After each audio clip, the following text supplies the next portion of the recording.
চরমনার কথা মানা দরকার নেই, তুমি চরমনাকে ঘৃণা করো, কিচ্ছু আসে যায় না। কিন্তু খবরদার কোরআন ও হাদিস মানিয়া বুঝিয়া শুনিয়া তারপর কবরে যাইও।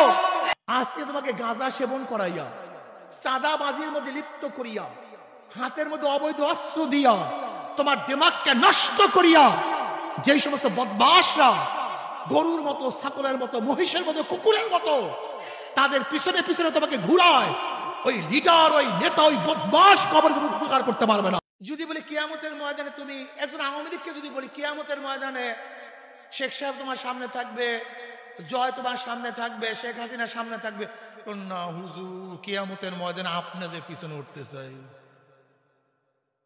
কি আজীব ব্যাপার। যদি একজন বিএনপির লোক বলে কিয়ামতের ময়দানে জিয়াউর রহমান সাহেব তোমার সামনে থাকবে, খালেদা জিয়া তোমার সামনে থাকবে, তারেক সাহেব তোমার সামনে থাকবে, না হুজুর ইমাম সাহেবের সাথে থাকতে চাই। তুমি দুনিয়াতে নেতা মানবা আর একজনকে, আর কিয়ামতের ময়দানে নবীর পিছনে উঠবা, অথচ নবীর সুন্নাত তোমার কাছে ভালো লাগে না, নবীর টুপি ভালো লাগে না, নবীর দাড়ি তোমার কাছে পছন্দ হয় না, নবীর নীতি আদর্শ তোমার কাছে ভালো লাগে না, বরং আমার নবীর আদর্শ যারা প্রচার করে তাদেরকে মৌলবাদী বলছো, তাদের সন্ত্রাসবাদ বলছো, তাদের দাড়ি ধরিয়া টানাটানি করছো, তাদেরকে পাঠ দিছো, পিটা দিছো, অপমান অপদস্থ করছো। সবচেয়ে দামি মাজলিস জিকিরের মাজলিস। কিসের মাজলিস ভাই জানেন কেমন দামি? وعن معاوية رضي الله عنه قال قال رسول الله صلى الله عليه وسلم خرج على حلقة من أصحابه قال ما أجلسكم قالوا جلسنا نذكر الله ونحمد على ما هدانا الإسلام ومن النبي علينا قال الله ما أجلس ذلك قالوا الله ما أجلس ذلك قال رسول الله صلى الله عليه وسلم أما إني لم أستحلبكم تحمة لكم ولكن آتاني جبرائيل فأخبرني أن الله يباهك الملائكة رواه مسلم। মুসলিমের মধ্যে রওয়ায়াত আসছে নবী আলাইহিস সালাতু ওয়াস সালাম পড়বেন না সাল্লাল্লাহু আলাইহি ওয়াসাল্লাম, যতবার নবী আলাইহিস সালাতু ওয়াস নাম শুনবেন সাথে সাথে অটোমেটিক চিন্তার দরকার নাই, কি বের হয়ে যাবে? সাল্লাল্লাহু আলাইহি। মনে থাকবে তো ইনশাআল্লাহ? দেখি ওয়াজ কেমন মনে থাকবে। নবী আলাইহিস সালাতু ওয়াস সালাম করেন নাই সাল্লাল্লাহু আলাইহি, সাহাবায়ে কেরাম রিদওয়ানুল্লাহি তাআলা আলাইহিম আজমাইনদের এক হালকার নিকট থেকে, মাজলিসের নিকট থেকে রওনা করছেন। হালকা কাকে বলা হয়? একত্রিত হইয়া বসাকে। এই যে বসছেন না, এই বসাটার নাম আরবিতে কি বলা হয়? বলেন না সবাই, ঘটনায় কি বলা হয়? যেমন তেমন লোকদের হালকার নিকট থেকে রওনা করেন নাই, আলা হালকা মিন আসহাবিহি, সে হালকাটা ছিল কাদের? সাহাবাদের। জোরে বলেন কাদের? মাশাআল্লাহ।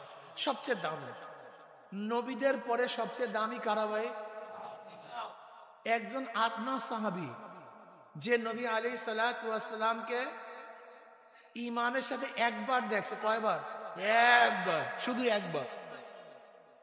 ঈমানের সাথে দুনিয়া থেকে বিদায় হয়ে গেছে, শুধু একবার আমার নবীকে দেখছে, একটা ঝলক ঈমানের সাথে। ওই ঈমান অবস্থায় দুনিয়া থেকে বিদায় হয়ে গেছে। ওই ব্যক্তির দাম, মর্যাদা কেমন? আব্দুল্লাহ ইবনে মুবারক রাহমাতুল্লাহ আলাইহি বহুত বড় মুহাদ্দিস ছিলেন, বহুত বড় হাফিজুল হাদিস ছিলেন। 12 লক্ষ হাদিস মুখস্থ ছিল, 12 লক্ষ। মুস্তাহিদ ছিলেন, মুস্তানবিদ ছিলেন আব্দুল্লাহ ইবনে মুবারক রাহমাতুল্লাহ আলাইহি। তার কাছে প্রশ্ন করা হয়েছে, উমর বিন আব্দুল আজিজ রাহমাতুল্লাহ আলাইহির ফজিলত বেশি না মুয়াবিয়া রাদিয়াল্লাহু তাআলা আনহুর ফজিলত বেশি? উমর বিন আব্দুল আজিজ রাহমাতুল্লাহ আলাইহি একজন তাবিঈন ছিলেন, ঠিক না? 100 হিজরির লোক ছিলেন। তার সম্পর্কে প্রশ্ন করা হয়েছে, ওমর বিন আব্দুল আজিজ সম্পর্কে জানেন না ভাই? যাকে পঞ্চম খলিফা বলা হয়। বহুত বড় আদেল ছিলেন, বহুত বড় ইনসাফগার লোক ছিলেন, বহুত বড় ন্যায়বান লোক ছিলেন। কেমন ন্যায়পরায়ণ লোক ছিলেন? উমর বিন আব্দুল আজিজ রহমতুল্লাহ আলাইহি যখন ইন্তেকাল করেছেন, কৃষক একজন গ্রাম্য, সে বলছে ওমর বিন আব্দুল আজিজ দুনিয়াতে নেই। অথচ তৎকালীন সময় টেলিফোন, টেলেক্স, ফ্যাক্স কিছুই ছিল না, মোবাইল তো প্রশ্নই আসতে পারে না। ওই সময় এক কৃষক বলতেছে, খুব ভালো মতো শুনবেন যুবকরা, মুরব্বীরা খুব ভালো মতো শুনবেন, খুব ভালো মতো শুনবেন। যেই সময় টেলিফোন, টেলেক্স, ফ্যাক্স কিছুই ছিল না, ওই সময় শত শত মাইল দূরে বসে একজন কৃষক বলতেছে ওমর বিন আব্দুল আজিজ দুনিয়াতে নেই। ওমর বিন আব্দুল আজিজ দুনিয়াতে নাই। আর একজনের প্রশ্ন করছে, তুমি বুঝছো কিভাবে? কিভাবে বুঝলা যে ওমর বিন আব্দুল আজিজ দুনিয়াতে নাই? বলে, ওই যে দেখো, একটা নেকড়ে বাঘ নিরীহ একটা জানোয়ার ছাগলকে তাড়াইতেছে। ন্যায়পরায়ণ শাসক দুনিয়াতে থাকাকালীন একটা হিংস্র জানোয়ার আর একটা জানোয়ারের উপর অবৈধভাবে আক্রমণ করতে পারে না। যেহেতু একটা হিংস্র জানোয়ার আর একটা জানোয়ার আক্রমণ করছে, নিশ্চয়ই ন্যায়পরায়ণ শাসক আর দুনিয়াতে নাই। আল্লাহর কি কৃষ্ণা! কৃষক তো বলছে, তার কাছে কোনো ওহিও আসে নাই, টেলিফোন, টেলেক্স, ফ্যাক্সও ছিল না, সে তো তার ব্রেন থেকে, মেধার থেকে বুদ্ধি খাটায় বলছে। খবর নিয়ে দেখে আসলে ওমর বিন আব্দুল আজিজ ওই সময় দুনিয়া থেকে বিদায় হয়ে গেছে। আজকে আমাদের মধ্যে এত গ্যাঞ্জাম, এত ঘটনা, এত কিছু, এর কারণটা কি বাবা? ও আমার যুবক বাবারা, আমার মুরব্বী বাবারা, তোমরা আমাদেরকে পছন্দ করো না, আমাদের কথার মূল্যায়ন তোমরা করো না, আমাদেরকে গুরুত্ব তোমরা দাও না, বরং তোমরা কাদের কথার গুরুত্ব দাও? চোর, বাটপার, ডাকাত, বদমাশদের, ধর্ষকদের, খুনিদের, লুটেরাদের। তাই দেশের মধ্যে শান্তি আসবে কিভাবে আমাকে বলো তো? হ্যাঁ, তুমি তোমার লিডারকে বলো যে তোমার রক্তের মধ্যে হারাম আছে কিনা, বলো। তুমি তোমার লিডারকে বলো তোমার রক্তের মধ্যে হারাম আছে কিনা। তোমার লিডারের মধ্যে যে হারাম থাকে, সে হারাম থেকে মানুষকে বাঁচাতে পারবে না, পারবে না। তুমি তোমার লিডারকে বলো তুমি চুরি করো কিনা, ডাকাতি করো কিনা, দুর্নীতি করো কিনা, তুমি খুনের সমর্থন করো কিনা, তুমি জুলুমের সমর্থন করো কিনা, অবৈধ অস্ত্রের সমর্থন করো কিনা, তুমি ধর্ষণের সমর্থন করো কিনা, লুটপাটের সমর্থন করো কিনা, চাঁদাবাজির সমর্থন করো কিনা, অন্যায় সমর্থন করো কিনা। তুমি তোমার লিডারকে জিজ্ঞাসা করো, অথবা দেখো তোমার লিডারের মধ্যে এই সমস্ত গুণগুলি আছে কি নাই, এই খারাপ চরিত্রগুলো আছে কি নাই। যদি তোমার লিডারের মধ্যে তার মধ্যে চরিত্রগুলি থাকে, লিখে রাখো। এই মসজিদে বসে বললাম, লিখে রাখো স্বর্ণাক্ষরে, কিয়ামত পর্যন্ত দুর্নীতি বন্ধ করার চেষ্টা করবা, দুর্নীতি বন্ধ হবে না। কিয়ামত পর্যন্ত চেষ্টা করবা, হবে না, হতে পারে না। 2 নম্বর জমিতে 1 নম্বর ফসল হয় না রে বাবা। 2 নম্বর গাছে 1 নম্বর ফল হয় না। 2 নম্বর উস্তাদের কাছে ছাত্র কোনোদিন 1 নম্বর কি হবে বাবা বলো? উস্তাদ 2 নম্বর, ছাত্র কিভাবে 1 নম্বর হবে? 2 নম্বর ডাক্তারের কাছে রোগী কোনোদিন সারতে পারে না, সুস্থ হতে পারে না। 2 নম্বর উকিলের মাধ্যমে কোনোদিন আসামি মুক্তি পেতে পারে না, নাকি ভুল বললাম? 2 নম্বর নেতার কাছে দেশ কোনোদিন 1 নম্বর হতে পিছনে গানসাম করেন কেন, বাঁশি বাজান কেন? হ্যাঁ, এই স্বেচ্ছাসেবকরা সবচেয়ে গন্ডগোলের মূল।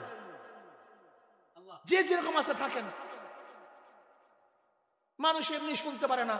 বসেন আপনি স্বেচ্ছাসেবক, এই পাগড়িওয়ালা আপনি বসেন। মানুষ যেরকম আছে শুনতে থাকবে, এরাই গাঞ্জাম লাগে। এখন বসার দরকার আছে, যে যেভাবে আছে শুনুক, যে যেভাবে দাঁড়ায় আছেন থাকেন, বসাবার চেষ্টা করেন না, জায়গা নাই, মানুষ বসবে কোথায়? আমি যেই কথা বলতেছিলাম বাবা, দেখো আমাদের মৌলবীদের কথা তোমাদের ভালো লাগে না, এর কারণটা কি? আসলে খুব সুন্দর বিল্ডিং, সুন্দর আকর্ষণীয় বাগান, তুমি দেখো না, কারণটা কি বলতো? একদিনে চিন্তা করছে এত সুন্দর বিল্ডিং, এত সুন্দর বাগান, এত সুন্দর রূপবতী এক সুন্দরী মেয়ে আমার সামনে দাঁড়ানো, আমি কেন দেখি না? ওই ব্যক্তি সৌন্দর্যতার মধ্যে কোনো কমতি আছে? বিল্ডিং এর সুন্দর আকর্ষণের মধ্যে কোনো কমতি আছে? বাগানের সৌন্দর্যের মধ্যে কোনো কমতি আছে? তুমি দেখো না কেন? তোমার চক্ষু অন্ধ। তোমার চক্ষু, এত সুন্দর আওয়াজ, আকর্ষণীয় আওয়াজ, তুমি শোনো না কেন? আওয়াজের দোষ আছে? তোমার কান কথা কয় না, ঘটনা কেউ? দুনিয়ার সর্বশ্রেষ্ঠ খানা তোমার মুখের মধ্যে, দুনিয়ার সর্বশ্রেষ্ঠ খানা তোমার মুখের মধ্যে, জবানের মধ্যে, তুমি স্বাদ পাও না কেন? ঘটনা কি? আর আমার কথা বুঝে না নাকি? বুঝলাম না। জিভটা কি হয়ে গেছে? না খানার দোষ আছে? কোরআন ও হাদিসের মধ্যে সবচেয়ে গোটা দুনিয়ার শ্রেষ্ঠ বাণী, কোরআন ও হাদিসের শ্রেষ্ঠ বাণী গোটা দুনিয়ায় কেউ বর্ণনা করতে পারে না, হতে পারে না, সর্বশ্রেষ্ঠ বাণী। তোমার কাছে ভালো লাগে না কেন? জোরে বলেন। তুমি আমাকে দোষ দাও কেন? তুমি আমার উপরে ঘৃণা করো কেন? তুমি নিজেকে দেখছো একদিনও? ইন্না ফিল জাসাদি মুদগা ইযা সালাহাত সালাহাল জাসাদু কুল্লু ওয়া ইযা ফাসাদাত ফাসাদাল জাসাদু কুল্লু আলা ওয়াহিয়াল কলব। তোমার কলব নষ্ট, কোরআন ও হাদিস নষ্ট হয় নাই, কোরআন ও হাদিসের বাণী খারাপ হয় নাই, তোমার দিমাগ খারাপ হয়ে গেছে। ওয়ালাকাদ জারানা লি জাহান্নামা কাসীরাম মিনাল জিন্নি ওয়াল ইনস লাহুম কুলুবুন লা ইয়াফকাহুনা বিহা ওয়া লাহুম আ'য়ুনুন লা ইউবসিরুনা বিহা ওয়া লাহুম আযানুন লা ইয়াসমাউনা বিহা উলাইকা কাল আনআমি বাল হুম আদাল উলাইকা হুম গাফিলুন। তুমি নিজেকে সংশোধন করো, তুমি আমাকে গালি দাও কেন? আমি তোমার জবানের মধ্যে সর্বশ্রেষ্ঠ খানা তুলিয়া দিছি, তোমার মুখের মধ্যে তিতা লাগতেছে, আমাকে গালি দিও না, ডাক্তার দেখাও। আজকে তোমার জবান নষ্ট হয়ে গেছে, তোমার রক্ত নষ্ট হয়ে গেছে, তোমার দিমাগ নষ্ট হয়ে গেছে। আজকে একজন মুসলমান সন্তানের জবানের মধ্যে, মুখের মধ্যে গাঁজা, এটা চিন্তা করা যায় যে মুসলমানের সন্তান গাঁজা সেবন করবে? আজকে মুসলমান সন্তানের মুখের মধ্যে মদ, এটা চিন্তা করা যায় মুসলমানের সন্তান মদ পান করবে? চিন্তা করা যায়? আজকে মুসলমানের সন্তানদের চেহারার মধ্যে ইসলাম নাই, কাজের মধ্যে ইসলাম নাই, ওরা কবরকে বিশ্বাস করে না, কিয়ামতকে বিশ্বাস করে না, মিজানকে বিশ্বাস করে না। বিশ্বাস হয় না, বিশ্বাস করে না ভাই। খুবই আফসোস লাগে মুসলমানের চেহারার দিকে তাকাইলে, খুবই আফসোস লাগে। এমনকি আমরা কমবক্ত বরবাদ হইতে হইতে কোন পর্যায়ে পৌঁছছি? আমার নবী আলাইহিস সালাতু ওয়াস সালামের সাজে যারা সজ্জিত হয়েছে, আমার নবীর রূপে যারা রূপায়িত হয়েছে, আমার নবীর চেহারা অনুযায়ী যাদের চেহারা সাজিয়েছে, আমরা তাদেরকে পছন্দ করি না। আপনি চিন্তা করতে পারছেন কত পর্যায়ে আমরা খারাপ হয়েছি?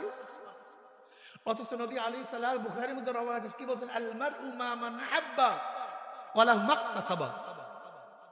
শোনো, ভালো মতো শুনিয়া বুঝিয়া কবরে যাইও, চরমনার কথা মানা দরকার নেই।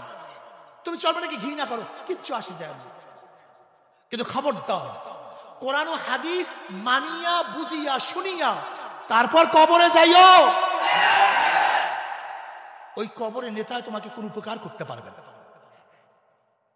ওই কবরে কেউ কাউকে উপকার করতে পারবে না বাবা।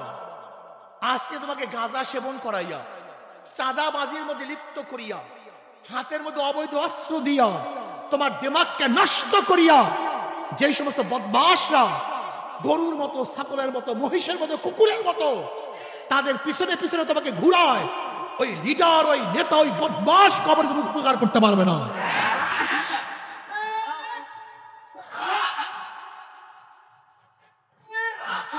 বসেন বসেন বসেন। নবী আলাইহিস সালাতু ওয়াস সালাম তার মেয়ে ফাতেমাকে বলছে, হে ফাতেমা, নিজেকে নিজে জাহান্নামের আগুন থেকে বাঁচাও। হে কুরাইশ, নিজেকে নিজে জাহান্নামের আগুন থেকে বাঁচাও। হে বনি আব্দে মানাফ, বনি আব্দে মানাফ কার গোত্র? নবী আলাইহিস সালাতু ওয়াস সালামের গোত্র। হে বনি আব্দে মানাফ, নিজেকে নিজে জাহান্নামের আগুন থেকে বাঁচাও। কবর গিয়ে আমার পরিচয় দিয়ে কোনো লাভ নেই। বুখারীর মধ্যে রাওয়ায়াত আছে। চিন্তা করতে পারছো কাদের পিছনে ঘুরতেছো? আনাস ইবনে মালিক রাদিয়াল্লাহু ফরমান, নবী আলাইহিস সালাতু ওয়াস সালাম নামাজ পড়িয়া রাস্তায় নামছে। এক ব্যক্তি বলছে, ইয়া নবী আল্লাহ, যদি আপনাকে মহাব্বত করি, কাউকে ভালোবাসি, দিনদারকে মহাব্বত করি, কোনো ফায়দা আছে? লাভ আছে কোনো? নবী আলাইহিস সালাতু ওয়াস সালাম বললেন, আল মারউ মা মান আহাব্বা ওয়া লাহু মাকতাসাবা। এই ভালো মতো শোনো, ভালো মতো বোঝার চেষ্টা করো। ভালো মতো যাদের ঈমান আছে, যাদের বেঈমান তাদের কাছে আমার বয়ান নেই। যারা বেঈমান হয়ে গেছে তাদের কাছে আমার কোনো বয়ান নেই। আমার বয়ান ওই ব্যক্তিদের কাছে যাদের মধ্যে কি আছে, জোরে বলো কি আছে। নবী আলাইহিস সালাম বললেন, দুনিয়াতে যে যাকে মহাব্বত করবে, যে যাকে, যে কিয়ামতের ময়দানে সে তার সাথী হয়ে যাবে। আস্তে কয় সুবহানাল্লাহ। বলতে পারেন, হুজুর আপনি আস্তে কয় সুবহানাল্লাহ বললেন কেন? খুশির আওয়াজ আস্তে হয় না জোরে হয়? এখানে খুশি কি আছে হাদিস শোনার পরে? এই হাদিস শোনার পরে কোনো খুশির বার্তা আছে কি নাই? আপনারা বোঝেন নাই খুশির বার্তা আছে কি নাই, এই জন্য সুবহানাল্লাহ আস্তে বুঝেন। আনাস ইবনে মালিক রাদিয়াল্লাহু ফরমান, এই riwayat-এর মধ্যে আসছে, নবী আলাইহিস সালাতু ওয়াস সালাম হাদিস শোনাবার পরে সাহাবারা এই পরিমাণে খুশি হয়েছিলেন, এর আগে এই পরিমাণের সাহাবার কোনোদিন খুশি হয় নাই। অর্থাৎ যে যাকে মহাব্বত করবে কিয়ামতের ময়দানে সে তার সাথী হয়ে যাবে, তার পিছনে থাকবে। সাহাবাদের খুশির কারণ কি ছিল? ও নবী তোমাকে মহাব্বত করি, ও নবী তোমাকে ভালোবাসি, কাজে কিয়ামতের ময়দানে তুমি সামনে থাকবে, আমরা পিছনে থাকবো। এর চেয়ে একজন মুমিনের জন্য খুশির আর কোনো সংবাদ হতে, যে যাকে মহাব্বত করেন, যারা Karl Marx, Mao Tsetung, Abraham Lincoln, Socrates, Plato, Aristotle, Montesquieu, Locke, Rousseau, যারা শেখ সাহেব, শেখ হাসিনা, জিয়াউর রহমান সাহেব, খালেদা জিয়া, এরশাদ সাহেব, যে রশিদ, তারপরে ধরে নেন রাশেদ খান বেলন সাহেব, ইনু সাহেব, যে যাকে মহাব্বত করবেন, যে যাকে, কিয়ামতের ময়দানে নেতারা সামনে থাকবে। নেতারা, অনুসারীরা, নেতারা যেখানে, অনুসারীরাও সেখানে। বুখারীর রাওয়ায়াত। আবার আমরা যারা নবীকে মহাব্বত করি, নবীকে ভালোবাসি, হক্কানি ওলামায়ে কেরামকে মহাব্বত করি, আল্লাহর কসম, আল্লাহর কসম, কিয়ামতের ময়দানে নবী আমাদের সামনে থাকবে, ওলামায়ে কেরাম আমাদের সামনে থাকবে।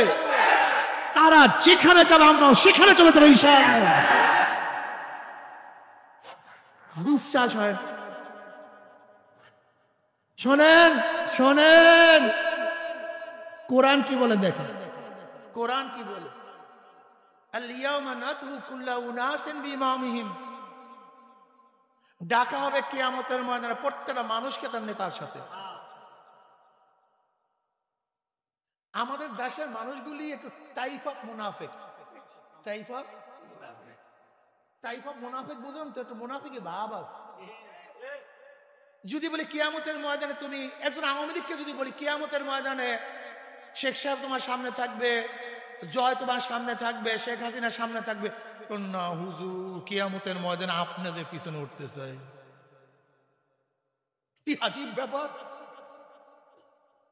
যদি একজন বিএনপির লোক বলে কিয়ামতের ময়দানে জিয়াউর রহমান সাহেব তোমার সামনে থাকবে, খালেদা জিয়া তোমার সামনে থাকবে, তারেক সাহেব তোমার সামনে থাকবে, না হুজুর ইমাম সাহেবের সাথে থাকতে চাই। একজন জাতীয় পার্টির লোককে যদি বলে কিয়ামতের মধ্যে এরশাদ সাহেব তোমার সামনে থাকবে, এরশাদের স্ত্রীর নাম জানি কি, রওশন এরশাদ তোমার সামনে থাকবে, জিএম কাদের তোমার সামনে থাকবে, না হুজুর মৌলবীদের সাথে থাকতে চাই। আজীব ভাবে তুমি এই বিয়াকুব দুনিয়া তো যে নেতার সামনে থাকো, যে নেতার পিছনে থাকো, তুমি নিয়ত করে কিয়ামতের ময়দানও কথা কয় না কেন? কিন্তু দুনিয়াতে থাকবে একজনের সাথে, আর কিয়ামতের ময়দান আর একজনের সাথে, তোমার মাথায় কি খারাপ তারা বুঝে না?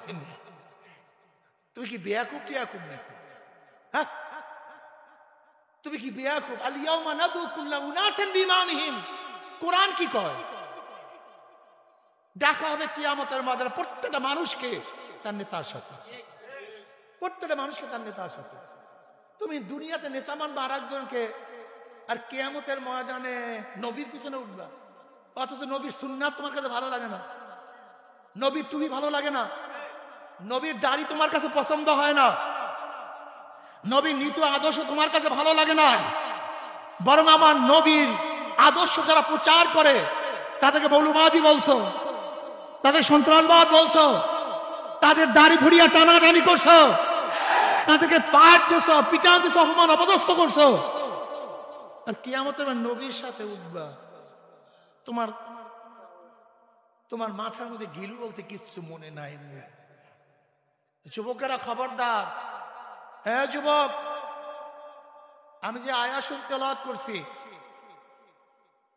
ওয়াকুনু মা'আস সাদিকিন, এই আয়াতের এত দাম, গোটা দুনিয়া সংস্কারের জন্য একটা আয়াতই যথেষ্ট।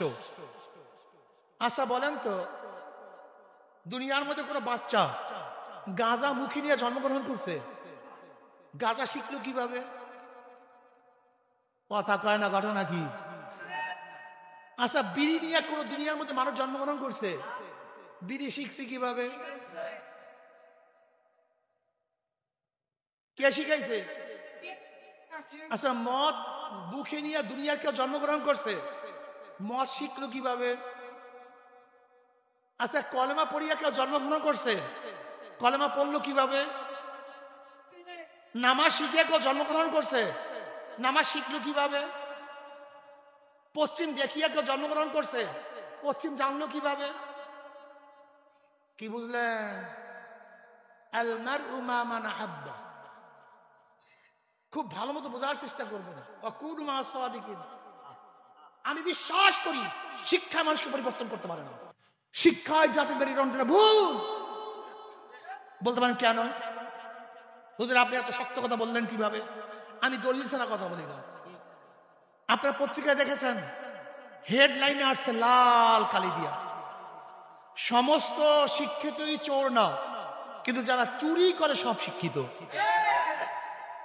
এই বাংলাদেশ থেকে 28 লক্ষ কোটি টাকা পাচার কোন কৃষক কথা কয় না, কোন মজদুর, রিক্সাওয়ালা, ঠেলাওয়ালা, কৃষি কামার না, যারা সর্বোচ্চ শিক্ষিত বিসিএস ক্যাডার, তারাই হাজার হাজার লক্ষ লক্ষ।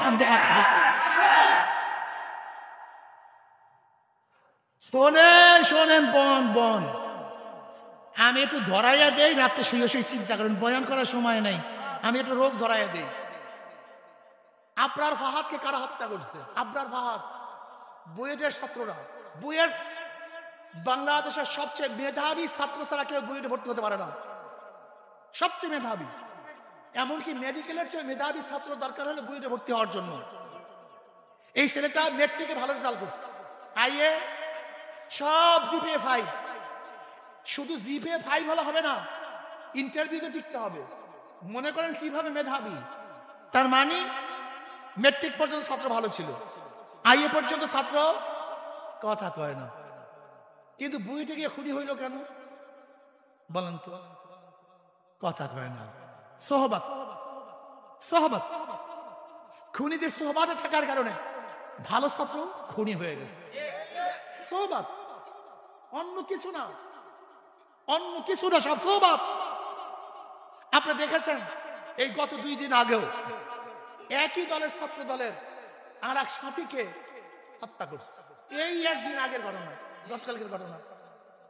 এ ছেলে ভালো ছিল, ছাত্র ছিল, ও খুনি হইল কিভাবে? সোহবত। জোরে বলেন।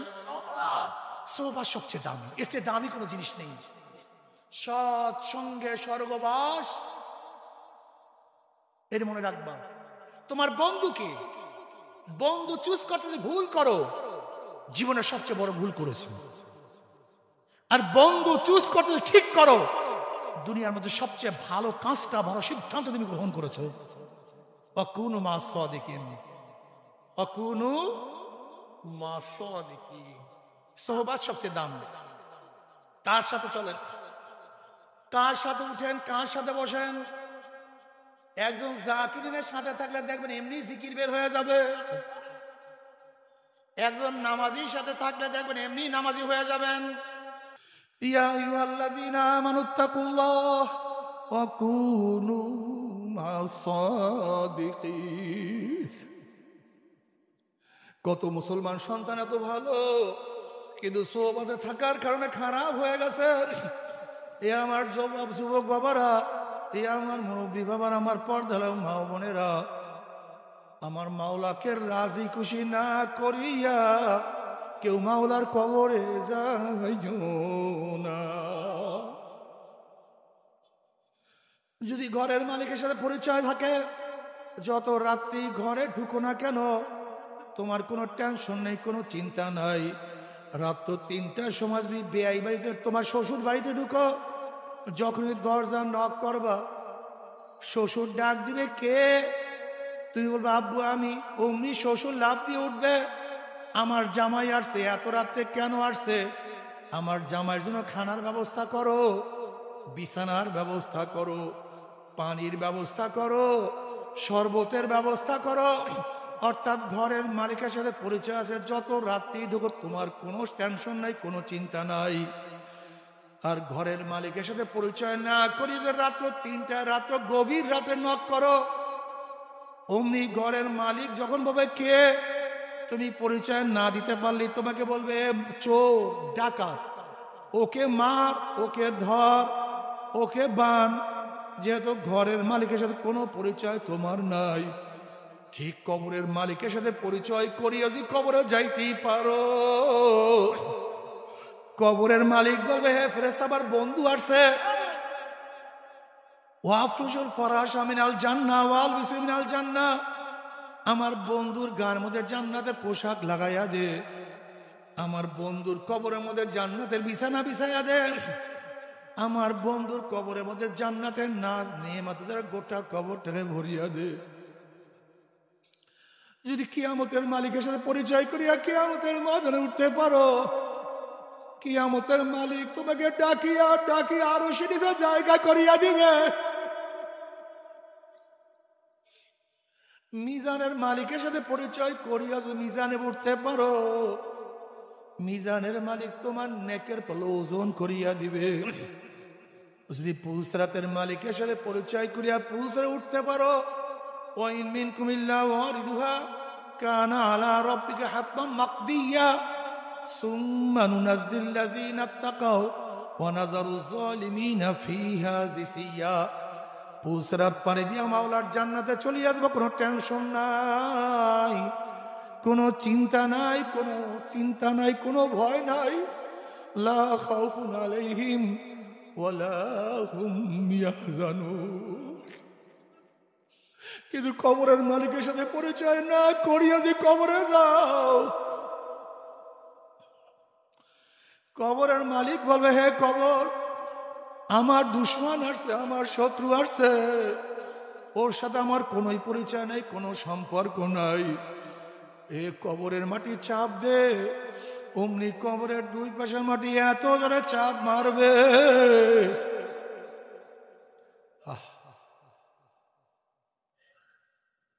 চাপের সরে এক পাঁজরের হাঁটি আর এক পাঁজরে লাগাইয়া পালাইবে।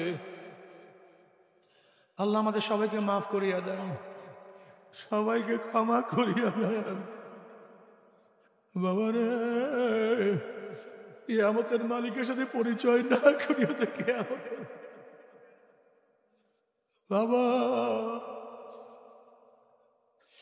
জানালা খোলাই, মসজিদের জানালা খোলা, উপরে ফ্যান, এরপরে গরমে থাকতে পারি না।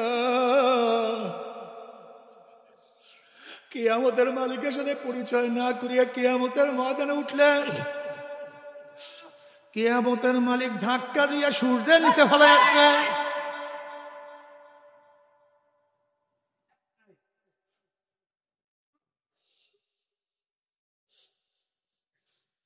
আল্লাহ আমাদের সবাইকে মাফ করিয়া দেন।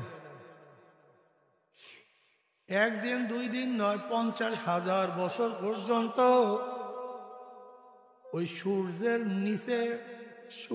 নিচে দাঁড়াইয়া থাকতে হবে। আল্লাহ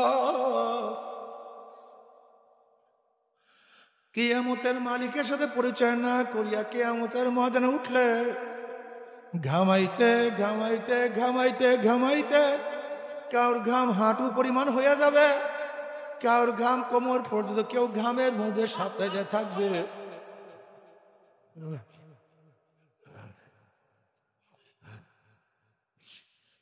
যদি পুলসেরাতের মালিকের সাথে পরিচয় না করিয়া পুলসেরাতে উঠো, ওয়ানাযারু যালিমিনা ফিহা জিসিয়া, অমনি ঘুম করে জাহান্নামে পড়িয়া যাবা। জাহান্নামে এমন এক গরম, আল্লাহ, নারুল্লাহিল মুকাদাতুল্লাতী তাত্তালিউ আলাল আফিদা। দুনিয়ার আগুন হাতে লাগলে হাত পড়ে, পায়ে লাগলে পাও পড়ে, শরীরে যে জায়গা লাগে সে জায়গায় পড়ে। জাহান্নামের আগুন এত কঠিন, শরীরের যে কোনো জায়গায় লাগার সাথে সাথে দাউ দাউ করে কলিজা পুরিয়া সারকার হয়ে যাবে। আল্লাহ আমাদেরকে মাফ করিয়া দেয়। তবে মুমিন মুসলমান বলতে সবাই মনে চায় গুনার থেকে ফিরিয়া নেক আমল করিয়া মাওলার জান্নাত কিন্তু সবাই যাইতে মনে চায়। গুনাহ নিয়ে মাওলার জাহান্নামে কাউরে কিন্তু যাইতে মনে চায় না। কিন্তু কেনই বা নেক আমল করতে পারি না, কেনই বা গুনার কাম ছাড়তে পারি না? এর মূল কারণ হলো আপনার এবং আমার পিছনে নফস এবং শয়তান লাগিয়া রইছে। এই নফস এবং শয়তানকে ফেরার জন্য যে কোনো একজন হক্কানি আল্লাহর ওলির হাতে হাত দিতে হবে রে বাবা। খবরদার, বর্তমান জমানায় পীর মুরিদের ভেজাল, ব্যবসা, দলাদলি, হিংসা, হাসাদে পরিণত হয়ে গেছে। সমস্ত আল্লাহর ওলির একমত, যেই পীরের 5 জন মুরিদের মধ্যে কম পক্ষে 3 জনকে দেখবেন আলহামদুলিল্লাহ সুন্নাত মুআফিক আমল আখলাক মজবুত হয়ে যাইতে আছে, গুনার কাম ছাড়তে আছে, নেকের আমল ধরতে আছে, কলব নরম হইয়া চোখে পানি আসতে আছে। বিরিকতন নাম কি, ফলে পরিচয়। আমি চরমুনাই বুঝি না, চরমুনার দাওয়াত প্রশংসা প্রচার প্রসার করার জন্য আসি না রে বাবা। চরমুনাই যাওয়ার তোমার কোনো দরকার নাই, কোনো দরকার নাই, কোনো দরকার নাই। ঠিক তদ্রুপ তোমার এবং আমার গুনার দ্বারা যে জাহান্নামের আগুন জ্বলিয়া রইছে, চোখের পানি ওসারা কিন্তু জাহান্নামের আগুন নিবানো সম্ভব না। কাজে আমার জন্য দোয়া চাই, আমিও দোয়া করি, সবাই সবার জন্য প্রাণ খুলিয়া দোয়া করো, যেন কিয়ামতের ময়দানে গলা গলি বাঁধিয়া মাওলা একসাথে জান্নাতে যাওয়ার তৌফিক দিয়া দেয়। আল্লাহুম্মা আমিন।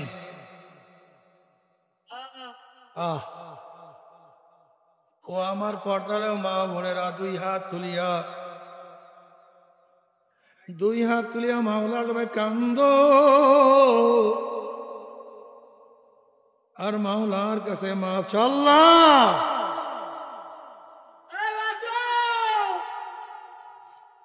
আল্লাহ কত আইলে মোলাম হাত তুললাম রে মাওলা।